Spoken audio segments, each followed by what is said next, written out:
up, get out right out of your bed, that's your quicksand. Getting rid anxiety and head, you can fix it. Rid of stigmas, all of them you said, we ain't listening. Just remember, try to do your best, you can win this. Maurice Benard, State of Mind. All right, this is State of Mind. If you like what you see, hit the button, because, you know, we want subscriptions. So everybody, I mean, not everybody, anybody who watches State of Mind knows that I'm bipolar and that I was diagnosed at that time manic depressive. Now it's bipolar. And I was in a mental institution at 21. Yeah. And, you know, all that kind of stuff. And you know, the thing is with me is I always believe that my pain is greater than anyone's. And when I suffer, it's more than anyone. And I read this book, The Cliffs of Schizophrenia. And I got to tell you, I don't read much.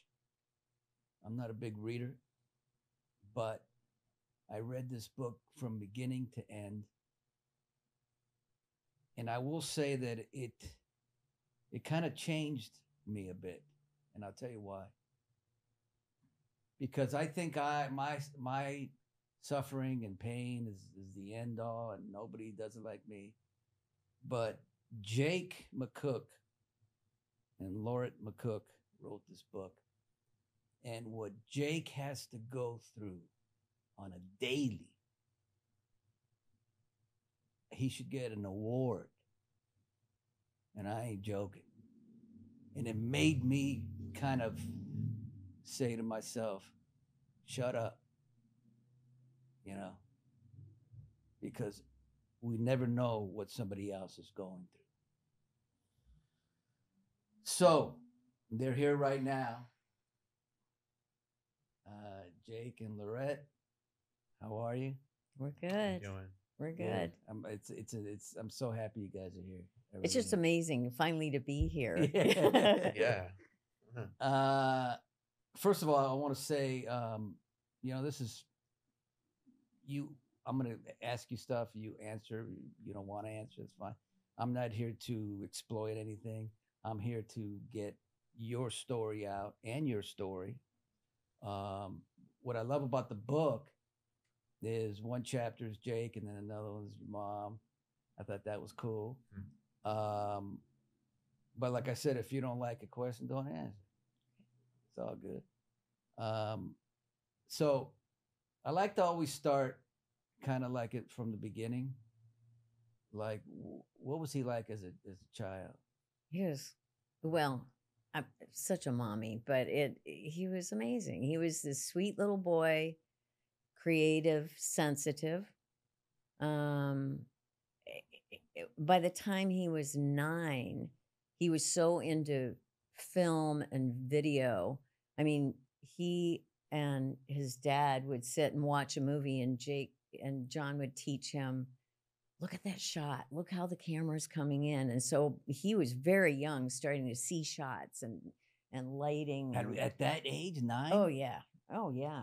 You remember, what was that, Harry and the Hendersons?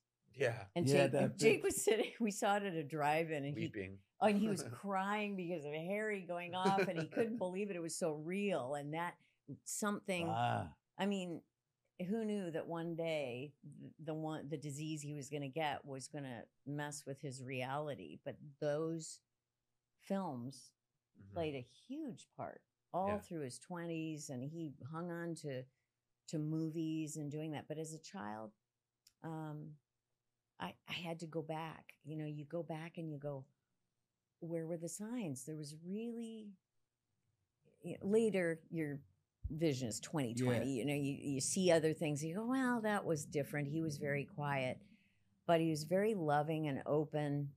At school, he was a little more quiet. Always had a few kids that were, you know, your pals, the ones willing to do his movies. And that was always So you'd get kids who were football players and things, and they'd come over, and the deal was, you want to go to Jake's house, you got to do a movie. You got to be in a movie. So Dang. that was him. I like that. So your dad, the great John McCook, did you see him as the great John, or was just your dad? Because my kids don't give a shit about me at all. I know, it's true. I try to impress them. It's like, come on, Dad. I looked up to my dad and everything that he was doing, like he was a hero of mine, and is still to this day. But I always wanted my dad to like go on field trips with my friends and be in the front seat and make jokes and stuff. And I always wanted my dad to be the center of attention whenever my friends were over. I just loved him dearly. That's the same with my dad. Yeah. My dad passed away from just recently, but he was the my hero, and he was like, "Hey, ¿qué pasó? Bring your friends over here. Come on, let's go party." Yes, that's Dad minus the accent. So in the nursery school, they said something to you, right? Yeah. There was the head of the school called me one day, and she said, "I'm worried about Jake. He's focusing too much on the blocks." And I said, "I'm not understanding what you're saying." And she said, "Well, he's so focused, it's like nothing else exists around him." And I thought, okay. And I said, and she said, "How is his behavior at home? Does he behave in a normal way at home?" And then I was angry. And I said, "Of course he's normal. He's a normal kid." And I don't remember if I was just being defensive, but it was such a stupid thing that, at what are you in nursery school? 5, 4? And so she suggested, she said, "Well, maybe he needs something, some Ritalin or something," without any diagnosis, without any doctor. Ritalin? She we were pretty upset about it. And then that passed. That was one of those little tiny things. And he was quiet, but all the kids liked him. He was always Jake later with a camera, but he was sweet and had friends. He wasn't super, he wasn't the outie kid. Yeah. So no, I didn't see things until not high school even. You were See what things? See what happened to you. I mean, see schizophrenia coming or any mental illness or anything. He was so focused in film. I was just super proud of him. I just thought, that's the creative gene. He's got that thing where he wants to be. He stayed focused on film. He could be in his room and hyper focus into film and work 12 hours straight, working on videos and come up movie after movie after movie. And it wasn't until I was more on my own in my own apartment that I think I got in trouble with things. Yeah. I mean, with focusing socially and just being out on my own. When I was probably 20, 25 or something like that, when I got my own apartment in Burbank. Oh yeah. I accused my neighbor of hacking into my computer, and that was the first kind of paranoid moment. I mean, more than paranoid, but at that age, at 25, took that. Wow. Yeah, it took that. Too long. I mean, longer. That's 20. That seems like wow. Yeah. You weren't hearing anything before that until that one moment, or maybe a little bit. That was the beginning, kind of. I think it was kind of the beginning. Yeah, because he called us at home. He said, "Mom, he goes, there's a guy upstairs. The guy upstairs for me." I said, "Yeah," and he said, he goes, "I think he's hacking into my computer." And I said, "No, Jake, why would you say that?" And he goes, No, I've been hearing conversations, of other neighbors, and I think they're all talking about me." And I said, "Why would they do that?" And it was so new, this thing that he was talking about. And he said, I think I'm going to go talk to him. And he went, no, don't. And by then he was gone. He went. Yeah. And I'd already talked to him. Yeah. You went upstairs, downstairs. Upstairs. And downstairs. Downstairs. And he told me that, I said, what did you say? And he said, hi, I'm living upstairs from you. And I think you're hacking into my computer. Damn. And the guy was like, okay, wait a minute. And then Jake told me, you always forget this, but you said to me, he was so upset when he came home and crying. And he just said, God, I don't know what I was doing. And I talked to him and he said, I saw him pull his little girl away from the door like I was the scary guy. Ooh. Yeah, But we found out later there was no little girl. There was no little girl. There was no little girl? No. What do you mean? No, there was no, he didn't have a daughter. Oh, well, he had somebody that he was protecting. Okay, well. Yeah, I remember Yeah. a splinter in my head. Well, that could be. I could be wrong. Yeah. But it was a scary time because it was so new that I didn't know what to make of it. And when he came home, he was so frightened by all of it. And it kicked off anxiety and panics. And I did start to drink. Yeah, the drinking. The drinking started earlier than that, probably when I was like 21, 22. And that's when I started to kind of lose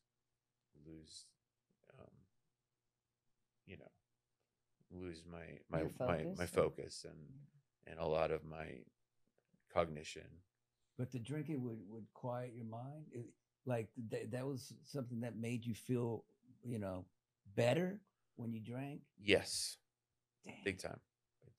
Now, what's better, medication or drinking? I mean, that's a whole. Hey, if I could, I would definitely drink. You see, but is it? Can you drink vodka, or does that have to be tequila, or it has to be whiskey for me? Although I just had a bad. Really? I just had a bad night or a bad day with a friend of mine. This girl and I, we bought tequila. A couple weeks ago. Yeah, we bought tequila, and we went into a movie theater and drank in the movie theater. And I drank this too much, like this much. This much. And I was just like a mess, just like walking back home. And to he'd been car. sober for 4 months. Yeah, and I just, oh man, it was just like. It's the girl. I mean, the tequila though. The tequila kills you. Yeah, tequila's tough. Oh, it's tough. Yeah, it's rough. So you can't drink beer and it give you the same effect? It totally different effect. But you drink wine, but you'll drink 2 bottles to get to the same. But like between whiskey and tequila is like a world of difference. Yeah, this I don't know. I'm a cheap drunk, so a half a beer, I'm buzzed. Yeah, I used to drink 2 bottles of white wine. Oh yeah, and it'll give you a bad headache. Not yeah, I go to my girlfriend's house drunk. It's crazy. But I thank God I didn't continue to drink, because I've had a few friends. They're not here anymore. Being bipolar and drinking. Oh wow. And one was very close to me. Oh man. Just recently, the actor, great actor. Yeah. So Jake, if you're in a room and you hear people talking about you, right? Right. Are your ears that good, or is it just made up in your mind? I think it's a matter of it's both. I do have a good hearing. I do have a good hearing, but at the same time, I think I am making up some of it in my head. In your thoughts, right? Yeah. Like for instance, when I went to the movie theaters a while back, and I heard that one girl say, "What was it?" I'm not sure which. What Dad and me when you went? Yeah. This girl said something like. But you remember what it's called? What? That crosstalk. It's crosstalk. Yeah. I think that's in the book. Yeah. The crosstalk is when he's triggered by a word, like somebody over there says, "I got to work till 5 o'clock. Oh my God, I'm gonna die." And all he hears is "die," and he thinks it's about him and somebody's talking about him. And I always have to say, okay, let's talk about what the sentence was. What did you pull out of that? And I'm used to, as he says, talking him off a ledge, because he'll hear something that he's absolutely certain he heard. And he did. He heard a piece of a phrase. Sentences that start with it, because he replaces it with himself. Like, it's going to happen. It's time. It's this. Yeah, and there's certain trigger words that happen. And so that's the cognitive therapy that he goes to. Okay, let's talk about whatever that word. Yeah. Cognitive therapy. Because I need to do it, man. I just, Oh yeah. Here I am on State of Mind, right? Telling everybody to do things and that I'm not doing, right? Therapy. I haven't had therapy in a long time, but now I have a therapist. I mean, I do other things that are right and good. Is that the medication therapist? Like, yeah, well, I got a medication therapist. That's all. Yeah. But this thing, I think I need it. Can you tell me about it? About therapy? Cognitive therapy? Yeah, what is it? It helps to a certain degree. Yeah, you picture yourself in a place that's ideal, like a riverbed or like a beach. Okay. And you picture yourself with a friend of yours, or alone, depending. Or alone, yeah. And your friend says, I want to go to the water, and she doesn't expect you to go, and leaves it up to you, and you decide whether or not you want to go, and it's okay if you don't want to go, and she goes off, and you stay and you relax. It's just very, very plain meditation-like situations that you put yourself on, and you close your eyes and you just put yourself in those situations. So it's pretty simple. I kind of like that. Like it's visualization. I'm very visual. Yes. I don't like meditating. Do you? No, it's not. It's more visualization. I like visual. Remember the one, the leaf floating down the river? Yeah. Kind of. Yeah. There's the leaf floating down the river, and you're on the leaf, and you're going down the river. And you hear, and she connects you with sounds, the water, the peacefulness. And she might, or I like the one time you told me that one of a train going by. And were there trigger words on it? What was on the train? It was a thing about it passing and you let it go. And they really do. She doesn't do that all the time. I mean, Jake's been with her for so many years that sometimes we'll do it. Yeah. Sometimes we won't. And it helps you, Jake? Yeah, it does. Okay. Yeah. Hook me up. I think it calms him. Yes. Yeah, yes. I'll hook you up in the email. Because I need to. This for me, the anxiety's been coming too much lately in the last 6 months. Way too many times for me. Yeah. And something's not right. Well, and I always tell him, don't wait until it starts to get worse. No, that's the thing. Because then all of a sudden you get to the place where you go, oh my God, I can't control it as well. That's right. And your anxiety, he ends up with panic attacks. That's right. Early in the morning. His are always like 5 or 6 in the morning. Yeah. Yeah, always about 5 or 6 in the morning. I don't know why. That's actually in the morning you start.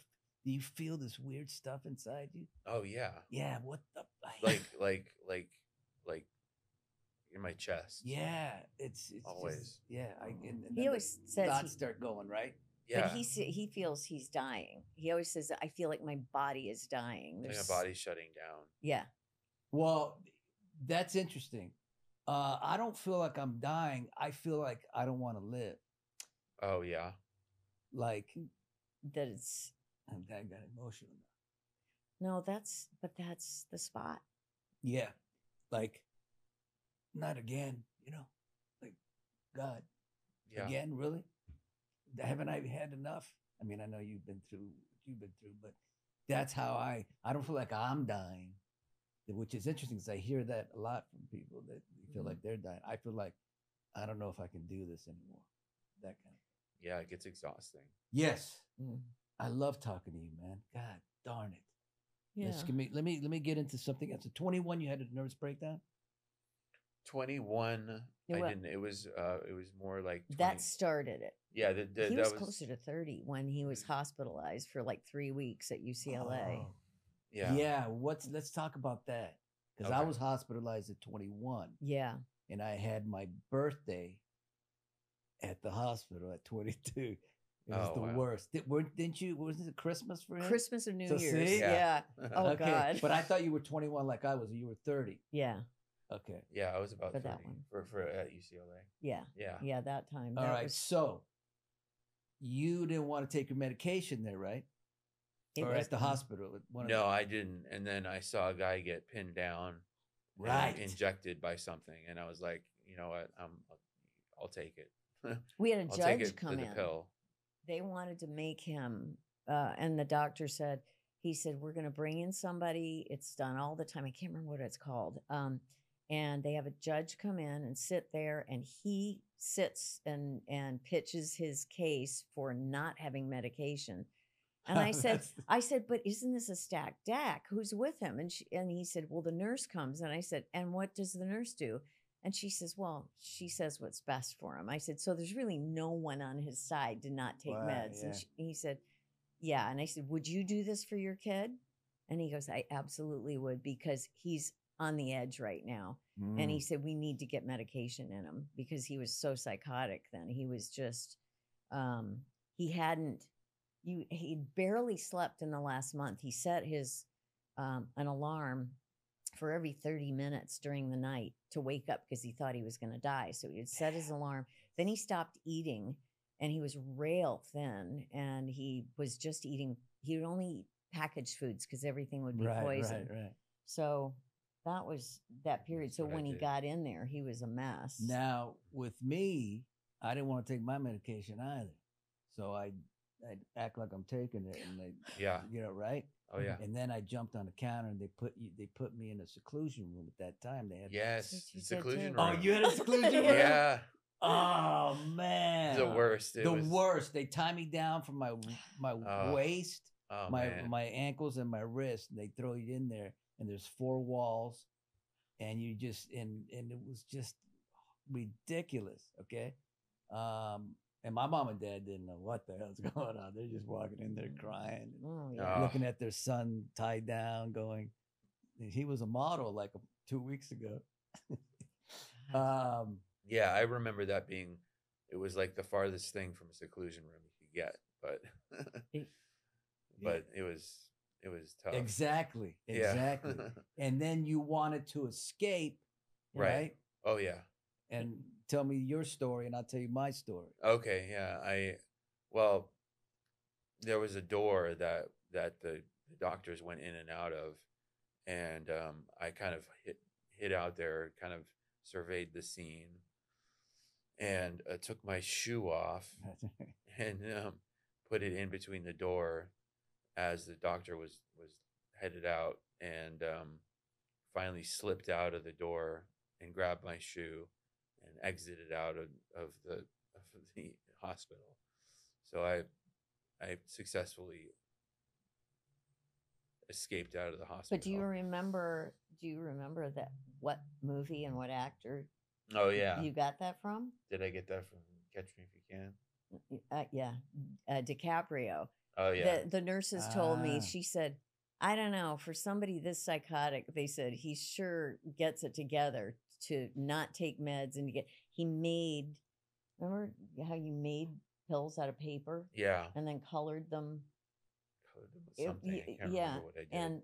and it was something, I found this out later, and I said, well, why would you do that? And he said, well, then I would just hide the other pill and then of course, take the little course. thing. And he said, Leo did it. And then I go, God damn Leo. But yeah, that was intense. Well, my Scary. thing was, all I want to do is leave that escape. Oh, every yeah. day, every day, Every day, every thought. right? I'd call my mom and said, and I'd get a patient. Guy would beat up, blood everywhere, Mm. and I'd say, "Mom, this is Dr. Hep says I can get out of the hospital." Hijo, no one's told me anything that you're leaving. I said, "Yeah, you want to talk to him?" So I put this patient on. Hello, so it didn't work. Wow. So then I knew I had hard shoes, so I had to have tennis shoes. So I exchanged my leather jacket, for this guy's tennis shoes. And they let me for my first walk. Mm. And I saw the the guy over there, and they're talking, they're laughing. And I just kept going up the street, just kept running. I weighed 129 pounds. Yeah. And wow. I went home, and my mom yelling at me a little bit. And the doctors told her if he wants to go home that bad, he should stay home. But then the depression hits. I don't know about you. Mm-hmm. That depression. Oh, yeah, it rolls in. Right? Yeah. Horrible for like 6, 7, 8 months. Oh, man. Where you're rolling out of bed. Oh, yeah. Nothing felt good. Did she try to get you up, your mom? Oh, the problem was that she worked from 6 in the morning to 4 o'clock. So I was alone. Oh, man. Oh. So I was, yeah.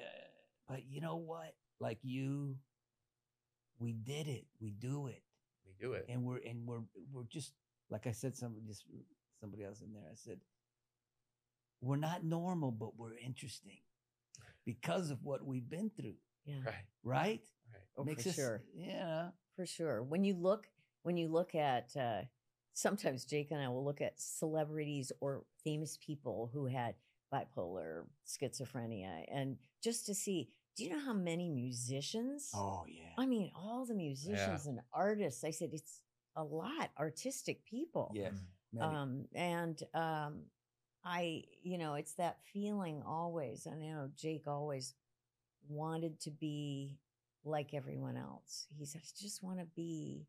But growing up, But Jake, I get you when there's many times, I'm sure you said it, I say it. I don't want this. Why do I? No. Oh, you don't say it? No, I agree. Oh, you agree? Yeah. It's like, but then we wouldn't be cool. That's a great way to think of it. I know it's a great way. It's easy to think like that, but when we're in our stuff, it's like, I think I got a date out of it, actually. Oh, you did? I think I might have gotten a date from a girl who read the book. See that? Yeah. That's what it's about. Yeah, but you guys are magnets for, the dangerous women. There's a chapter which I don't know. It's very intense. I don't know if you want to talk about it. Oh God, what? The girl. Oh, the Glendale. Oh wow. That was the chapter. The girl in Glendale's, for me, was that chapter. Like, wow, intense. And I don't know how much you want to talk about. It was pretty intense. Yeah. I dated this girl for about a year, and I don't think it was that long, kiddo. Maybe it wasn't. Remember where you met her. Important to say where you met her. Yeah, I met her in a dual diagnosis. A rehab hospital. Right. And we just kind of saw each other, and I kind of approached her and then went over to her place, and we just enjoyed each other's company. But and she was what? Borderline personality. What is borderline? Borderline's really bad in that it's some doctors. I talked to a psychiatrist. He said, I don't do borderline. Oh, borderline, DID or not? It's borderline is they can change on a dime. Oof. It's a hardwired, not treatable. They consider it not treatable. That say if you were a doctor and I was talking to you and I could just love you and think you're the best doctor in the world at the beginning of the session, and by the end, you're a piece of shit, and I'm going to report you, and they change. And this girl, did you see that, Jake, and her? She got angry a lot with you. Yeah, sometimes she got angry, but she had an ex-boyfriend that would be texting her constantly, and she would be texting him back constantly because she needed that extra I don't know how to say it, but attention, reassurance, yeah, that he would be there if I ever left her. So that was there, and that was, really kind of freaked me out. Well, a lot of things about her freaked you out. The thing that freaked me out was she manipulated him. There was that day she came over and Jake had decided he was going to break up with her, and she threatened him that she was going to kill herself if he did. And they had not been dating long, and it was this whole thing where he came in the house and he said, she said she's going to kill herself. I called the police. The police came and the fire department, and they're sitting in the car talking.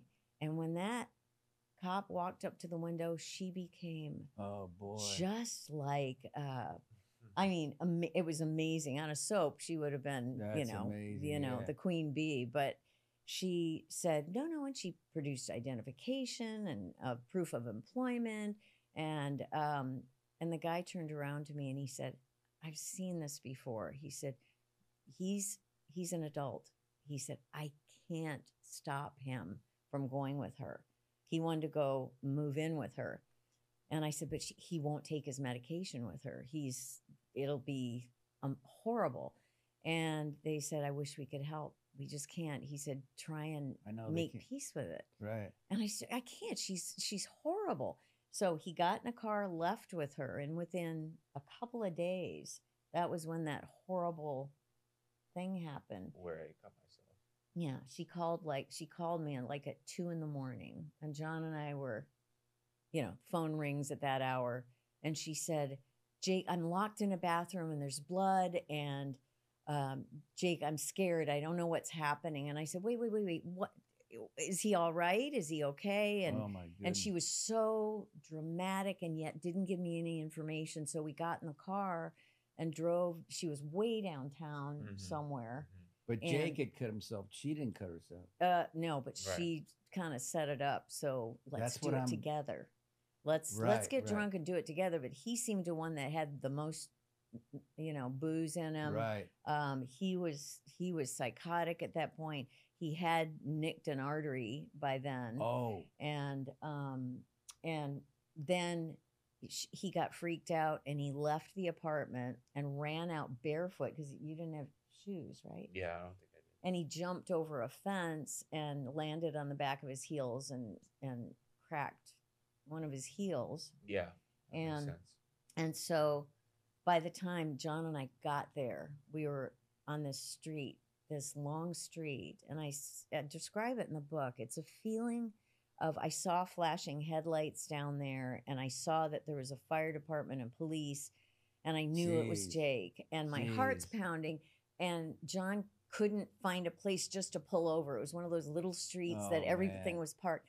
And I just said, just slow down, let me out. And I jumped out and I started running at a dead run. And it's that feeling in a dream where you're running and running and running.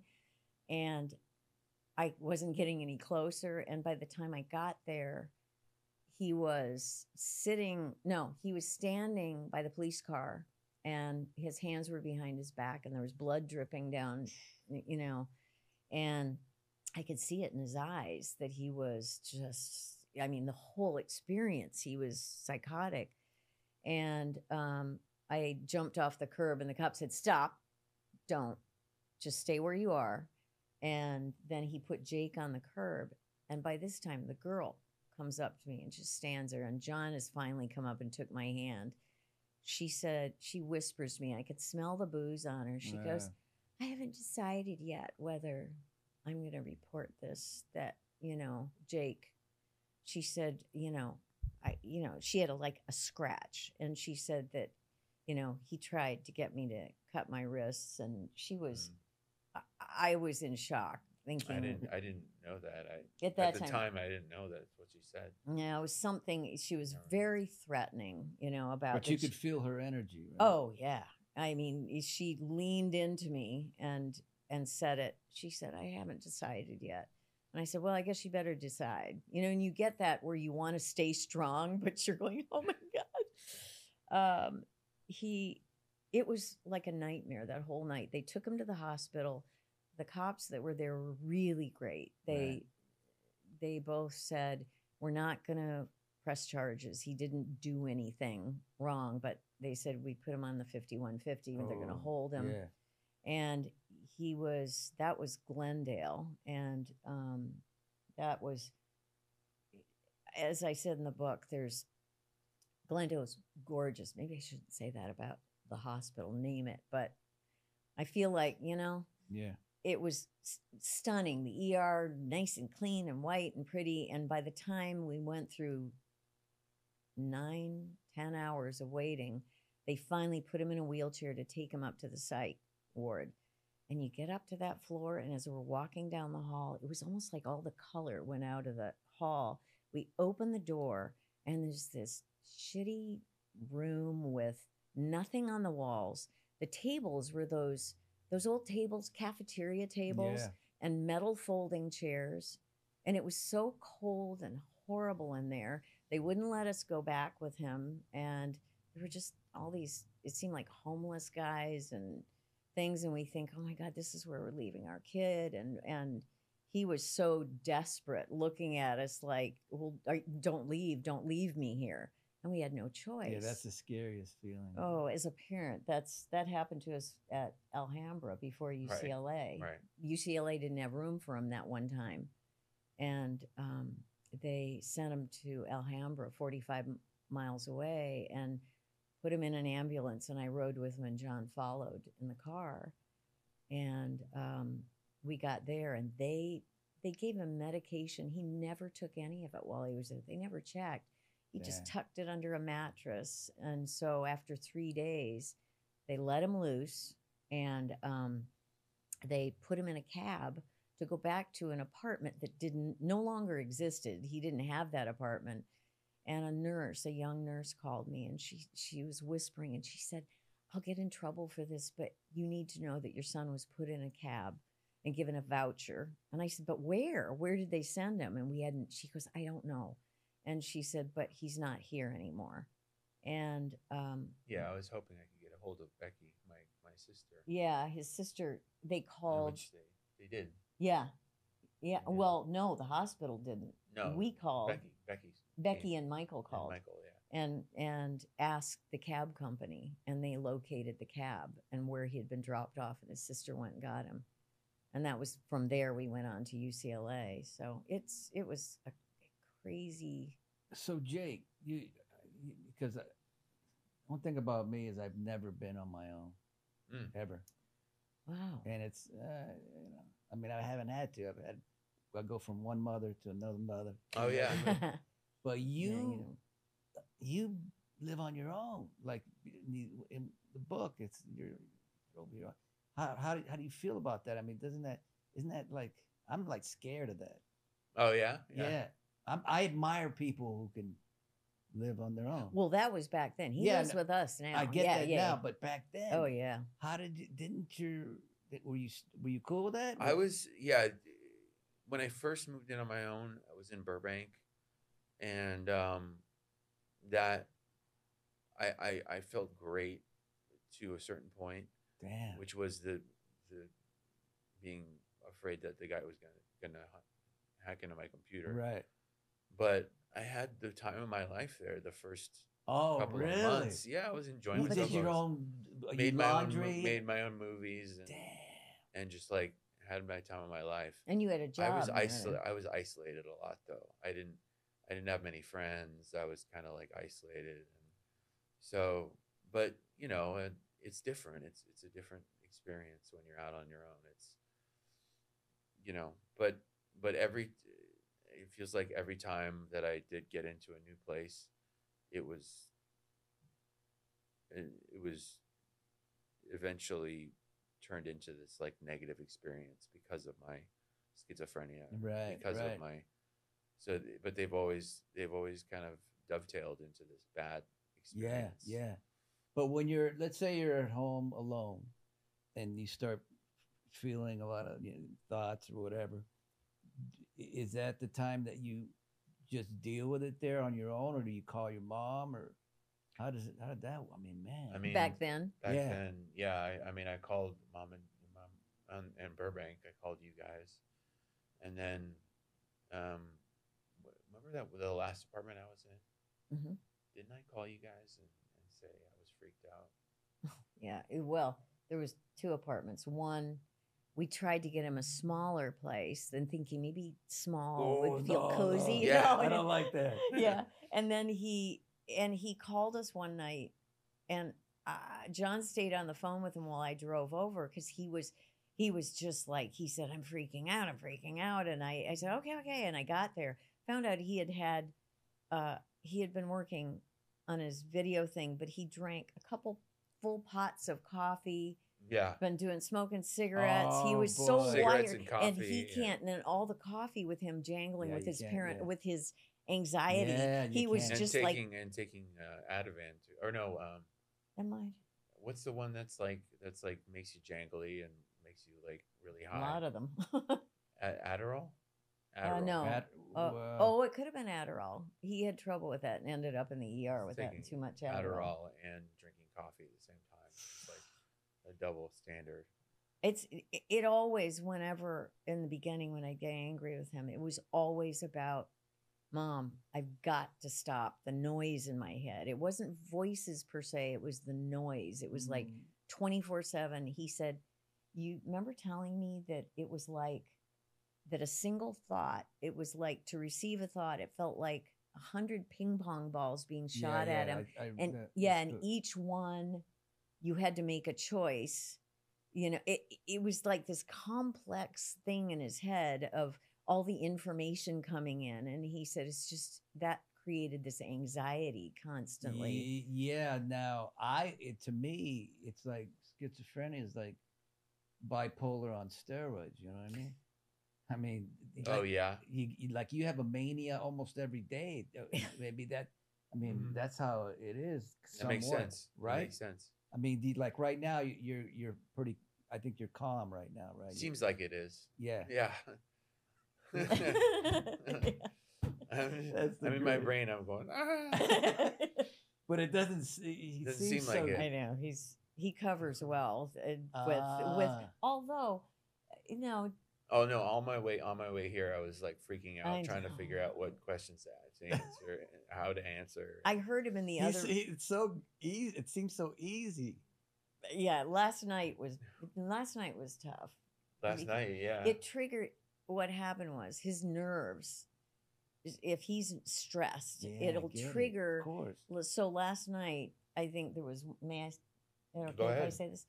He said he came to me while I was cooking dinner, and I had made this homemade hummus, and he said, "Mom, is it?" And I said, "What?" And he said, "I ate a lot of it. Is it poison?" And I said, "Okay." I used to go, "Why? I would." And I just said, "Think about it." I said, if you thought all of a sudden, would you hurt me? I said, "Would you hurt me?" I said, "Would you poison me?" And he goes, "No." And I said, "That's the way I feel. When you say that to me," I said, "it doesn't hurt me because I understand." But I said, "I would never. You are safe." And that's his that's like his positive thing is I stress, you're safe. He's got it written in his bathroom. So even sitting on the toilet, you can see it like you're safe to remind him he's okay. Last thing at night, he says is, am I safe? Am I okay tonight? Nobody's going to come in my room and shoot me. Or I said, nope. And I always have to stay calm with it. Say, you're great. And I said, you're going to have a really good night's sleep. We'll talk tomorrow. Yeah, there's like probably like 3 or 4 major freak out, like what are they called? Like panics, or like 3 or 4 major kind of freak out moments for me that I have that are consistent, and that's one of them. Poison and and but poison and being all personal safety. A lot of his things are the anxiety of being shot. But that's just another thing. So let me ask you something to both of you. Where would you be, Jake, without your mom? I would be homeless, ranting on the streets, and just wondering what happened to my life.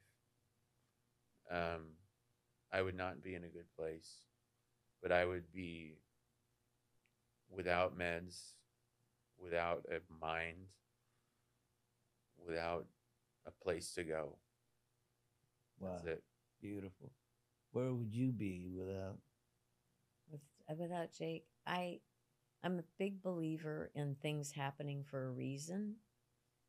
All things in life, good and bad. I feel like if something bad is happening, you know, what's happened to him, there's something good out of it. This book and Jake writing and finding new parts of himself. And for me, I had a novel that I'd written, a 300-page novel. It's been on my desk for decades, just sitting there. Then one day I looked at him and I said, "What? You're really good at writing, and this is something you could do." And we sat at it, and it was a focus. It was a distraction, which is part of the anxiety thing, by the way, is finding distraction. Yes. And so I can't imagine my life without any of my kids. But this one, I've learned so much about life. Yes. And endurance and what we can handle. Yeah. I have other moms that have asked me over the years, they go, "I could never do what you do." I said, "Yeah, you could. You love a child, you do whatever." I said, "You just don't know it yet." But you just are a little special, that's all. Trust me on that. Okay, last question. What do you want people to learn from this book, Jake? And Laurette? You want me to go? Hope. Yeah. Hope. It feels schizophrenia. Nobody knows very much about schizophrenia, and the face of schizophrenia for me now, what I see is in the media, it's mass shootings and violence and those faces. I want that face, and to have hope that there's somebody, that there's intelligence and there's heart. People write to us maybe at the website or different places and say, "Can somebody love who has schizophrenia? Can you?" And I think, oh my God, what is, I mean, at least bipolar now has gotten, Charlie Sheen sort of, you know, put it out there, not in the greatest way. Yeah. But again, it's a beginning of talking about it. We're still at a point where in the neighborhood, we don't offer that information, because you have an adult son living at home with schizophrenia. Something happens in the neighborhood and somebody goes, "Yeah, I'll bet it's their kid." Exactly. And I've been in support groups and I've heard it. So, you know, you still kind of zip it. And yet at the same time, giving him that, like, you're great, and look at what you're doing, and look what you've accomplished with this. He's overcome. Yes. With all these things going on in his head, he comes today, and that's amazing. So proud. And he was, you know, both of you, but Jake seems like he's a cool cat. I don't know. Cool. I know maybe he's got that old inside, but he seems relaxed, cool, and I'm so happy you came and did this, both of you. So grateful. Because I'm going to promote. I treat this like a movie, and how I promote. Yeah. And the audience is very loyal. We're gonna push this big time. Cool. So this book right here, when you see, you know, you'll see the interview, but you got to get this book, because it's just the truth about what schizophrenia is, and we all want the truth. So thank you, guys. Thank you. State of mind. Thank you, Maurice.